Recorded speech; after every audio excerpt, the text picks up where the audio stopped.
ശ്രദ്ധിക്കുക. പിന്നെ റസൂലുള്ളാഹി സ്വല്ലല്ലാഹു അലൈഹി വസല്ലം മദീന പലായനം, അവിടുത്തെ ഹിജ്റ, ആ ഹിജ്റ നടക്കുന്നത് എവിടെ നിന്നാണ്? മക്കയിൽ നിന്ന് പരിശുദ്ധ മദീനയിലേക്ക് യാത്ര പോകുമ്പോൾ അത് തീരുമാനമൊക്കെ പറഞ്ഞ് ഉറപ്പിക്കണ അബൂബക്കർ റളിയല്ലാഹു അൻഹുവിനോടാണ്. അബൂബക്കർ റളിയല്ലാഹുവിനോട് കാര്യങ്ങൾ പറഞ്ഞപ്പോൾ നബിയെ ഞാനിവിടെ ഉണ്ടാവും, എന്തിനു സജ്ജമായി, എന്തിനു റെഡിയായി ഞാനിവിടെ ഉണ്ടാവും എന്ന് പറഞ്ഞു. സയ്യിദുനാ റസൂലുള്ളാഹി റസൂലുള്ളാഹി സ്വല്ലല്ലാഹു അലൈഹി വസല്ലമയുടെ 40-ാമത്തെ വയസ്സിൽ നുബുവത്ത്, 53-ാമത്തെ വയസ്സിൽ ഹിജ്റ പലായനം അല്ലേ മദീനയിലേക്ക്. അത് പ്ലാൻ ചെയ്ത് ഡിസ്കഷൻ നടത്തിയിട്ട് റസൂലുള്ളാഹി സ്വല്ലല്ലാഹു അലൈഹി വസല്ലമ പോകേണ്ടത് അങ്ങോട്ടായിരുന്നു, വടക്ക് ഭാഗത്തേക്ക്. ഇതേതാ ഭാഗം? സൗറുമലുള്ളത് തെക്ക് ഭാഗം. പിന്നെ എന്തേ റസൂലുള്ളാഹി സ്വല്ലല്ലാഹു അലൈഹി വസല്ലം ഇങ്ങോട്ട് വന്നത്? മദീനയിലേക്കല്ലേ പോകേണ്ടത്, മദീനയിലേക്ക് അങ്ങോട്ടാ പോകേണ്ടത്. പക്ഷെ ഇങ്ങോട്ട് വരാനുള്ള കാരണം അന്ന് തന്നെ നബിയെ കൊല്ലാൻ വേണ്ടി ശത്രുക്കൾ പ്ലാൻ ചെയ്തിരുന്നു. എത്രയോ കാലമായിട്ട് നബിയുടെ 40-ാമത്തെ വയസ്സിന് ശേഷം പരസ്യമായ പ്രബോധനം ആരംഭിച്ചതോടുകൂടെ നബിയെ ശത്രുക്കൾ വളഞ്ഞിട്ടാക്രമിക്കാൻ പല നിലക്കും ശ്രമിച്ചു. കല്ലെറിഞ്ഞവർ, കൂക്കി വിളിച്ചവർ, ഒട്ടകത്തിന്റെ ചീഞ്ഞളിഞ്ഞ കുടൽമാല ചാർത്തിയവർ, അങ്ങനെ പല നിലക്കും. അതുകൊണ്ടാണ് മക്ക വിട്ട് പോകാൻ നബി ആഗ്രഹിച്ചു പോയത്. അങ്ങനെ അല്ലാഹു തആല അവന് സമയം കൊടുത്തത് 53-ാമത്തെ വയസ്സിലാണ്.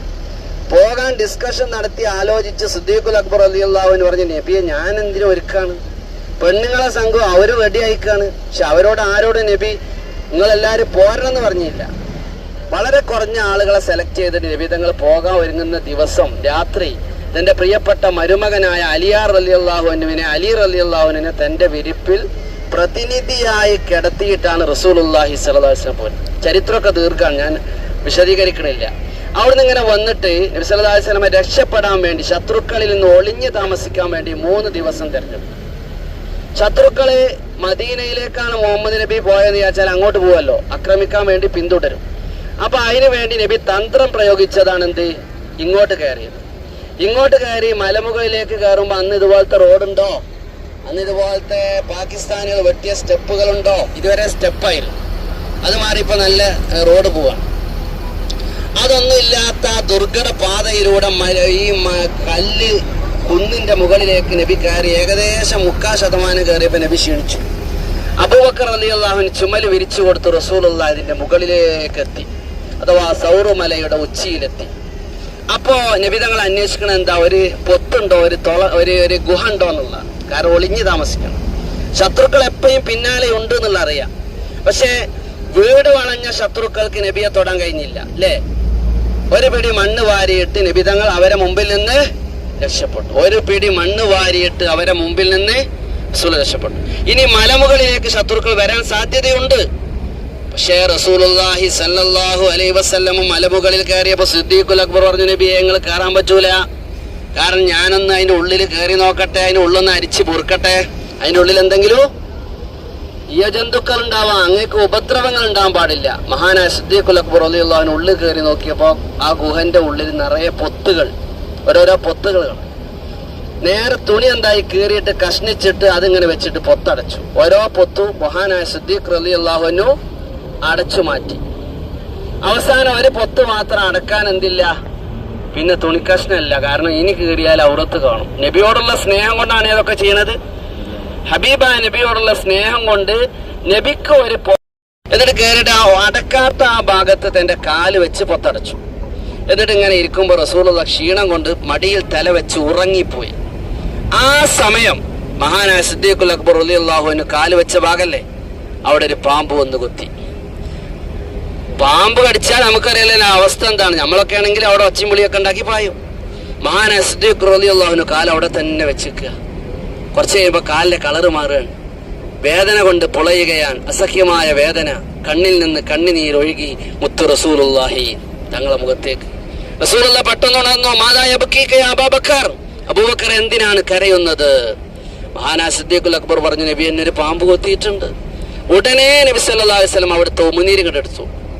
അതെടുത്തിട്ട് ആ പാമ്പ് കടിയേറ്റ ഭാഗത്ത് അത് പരട്ടി കൊടുത്തു. അതൊരു മരുന്നായിരുന്നു. റസൂലുള്ളാഹി തങ്ങളുടെ ഉമിനീര്, അവിടുത്തെ വിയർപ്പ്, അവിടുത്തതൊക്കെ മരുന്നുകളാണ്. ആ ഉടനെ ആ പാമ്പിന്റെ വിഷം ഇറങ്ങി, വേദന പോയി, ആശ്വാസമായി. മഹാനായ സിദ്ദീഖുൽ അക്ബർ റളിയല്ലാഹു അൻഹുവിനോട് നബി പറഞ്ഞു, അവിടെ ഇരിക്ക് സിദ്ദീഖേ, ഒരു പേടിയും പേടിക്കണ്ട, അപ്പോഴാണ് അവിടെ മുകളിൽ ആ മുകൾ പരപ്പിൽ ഇങ്ങനെ ആളുകളെ കാലൊച്ച കേൾക്കുന്നത്. ആരാ ഈ കാലുമായിട്ട് വരുന്നത്? ആരാണ് അങ്ങോട്ട് കയറി വന്നത്? അവിടെ വന്ന രണ്ടാളുകളുണ്ട്. ഒന്ന് അബ്ദുള്ള എന്ന് പറയുന്ന മുഴുവൻ അവിടെ എത്തിയിട്ടില്ല, താഴത്ത് വയ്യൊക്കെ കാണിച്ചു കൊടുക്കാനേ. പിന്നെ അസ്മാ റളിയല്ലാഹു അൻഹ വന്ന് കയറിയിട്ടുണ്ട്. വേഗം ഭക്ഷണം അവിടെ വെച്ച് തിരിച്ചുപോയി.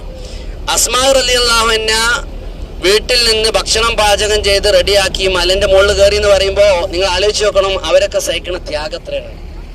പോണ വൈമല് തന്റെ കാലിന്റെ പാട്, അത് കാലടി അവിടെ നിലത്ത് തട്ടുമ്പോ അവിടെ അടയാളം വന്നു. അത് കണ്ട് ശത്രുക്കൾ വരുമെന്ന് പേടിച്ചിട്ട് അസ്മാ റളിയല്ലാഹു അൻഹ മണ്ണിട്ട് ഇങ്ങനെ മൂടിറ്റാ കയറിപ്പോ. മുകളിലെത്തി അവരൊക്കെ ഇറങ്ങിപ്പോയി. പിന്നെ വരുന്നത് ആരാ? അബൂജഹൽ. മക്കയിലെ കുഫാറുകൾ അതിന്റെ മുകളിലേക്ക് എത്തിയിട്ടുണ്ട്. ആരെ കൊല്ലാൻ? റസൂലുള്ളാഹി സ്വല്ലല്ലാഹു അലൈഹി വസല്ലം വധിക്കാൻ വേണ്ടി അവരതാ ജബലു സൗറിന്റെ മുകളിൽ പരപ്പിലെത്തിയിട്ടുണ്ട്. പക്ഷേ അവർക്ക് റസൂലുള്ളാഹിനെ കാണാനുള്ള കൽപ്പുണ്ടായിട്ടില്ല, അതിനുള്ള കണ്ണവർക്ക് ഉണ്ടായിട്ടില്ല, അതിനുള്ള ഒരു കഴിവ് അവർക്ക് ഉണ്ടായിട്ടില്ല. കാരണം എന്താന്ന് വെച്ചാല് അവിടെ റസൂലുള്ളാഹിക്ക് പ്രൊട്ടക്ഷൻ ഒരുക്കിയിരിക്കുകയാണ്. ആര്? ഒരു ചിലന്തി. ആ ഗുഹാമുഖത്ത് ഒരു ചിലന്തി വല നെയ്തു. തൊട്ടടുത്ത് അതിന്റെ മുഖത്ത് തന്നെ പ്രാവ് മുട്ടയിട്ട് അടയിരിക്കുന്നു. ഇത് കണ്ടപ്പോ അബൂജഹൽ പറഞ്ഞു, ഇല്ല, നമ്മൾ പൊട്ടന്മാരാ, ആരില്ല ഇവിടെ?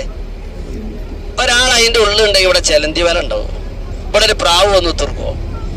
അള്ളാഹു നോക്കുക, അവരെ അള്ളാഹിന്റെ റസൂലിനെ സംരക്ഷിച്ചു. അപ്പൊ സിദ്ദീഖുൽ അക്ബർ റളിയല്ലാഹു അൻഹു ഉള്ളിൽ നിന്ന് പേടിച്ച് വിറച്ചുകൊണ്ട് പറയുന്നുണ്ട്, നബിയെ എനിക്കെന്താ പറ്റണല്ല പ്രശ്നം, നിങ്ങൾക്ക് എന്താ പറ്റണ? എനിക്ക് പ്രശ്നമാണ്.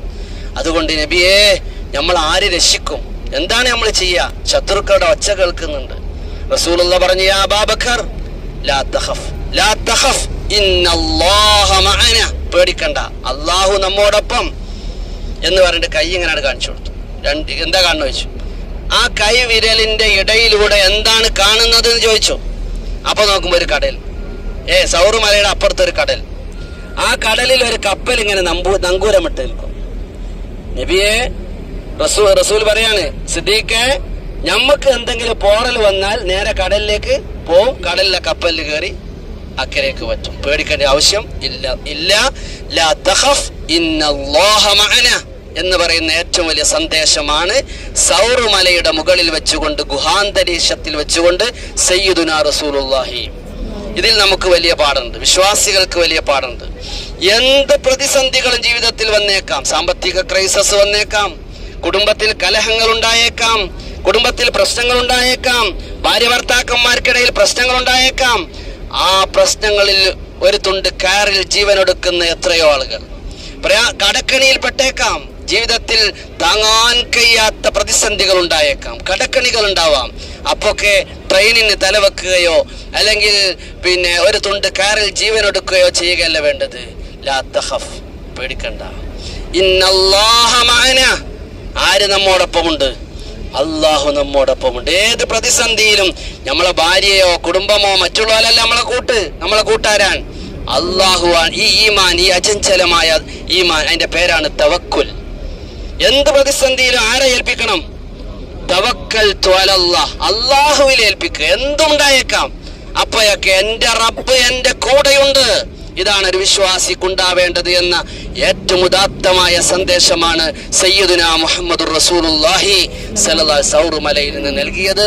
ആ മലമുകളിൽ നിന്ന് നബി സല്ലല്ലാഹു അലൈഹി വസല്ലം ഇറങ്ങുന്നത് 3 ദിവസത്തിന് ശേഷമാണ്. ഉടനെ അവിടുത്തെ കസ്വയുടെ പുറത്ത് കയറിയിട്ട് മദീനയിലേക്ക് പോയി. അങ്ങനെയാണ് മദീന ഉണ്ടാകുന്നത്. അള്ളാഹു ആ മദീന കാണാൻ നമുക്ക് ഭാഗ്യം തരട്ടെ. മുത്തുനബിയുടെ പാദസ്പർശമേറ്റ സൗറിന്റെ തീരത്ത് വെച്ചുകൊണ്ട് അള്ളാഹുവെ, ഞങ്ങൾ ചോദിക്കുന്ന ചോദ്യം നീ സ്വീകരിക്കണേ റഹ്മാനെ. ഞങ്ങൾക്ക് രോഗങ്ങൾ ശിഫയാക്കണേ റഹ്മാനെ. ഞങ്ങൾക്ക് ആഫിയത്ത് നൽകണേ റഹ്മാനെ. ഞങ്ങൾ ആഫിയത്തിനെ മൗത്ത് വരെ കാക്കണേ റഹ്മാനെ. ബിറഹ്മതിക യാ അർഹമർ റഹീമീൻ.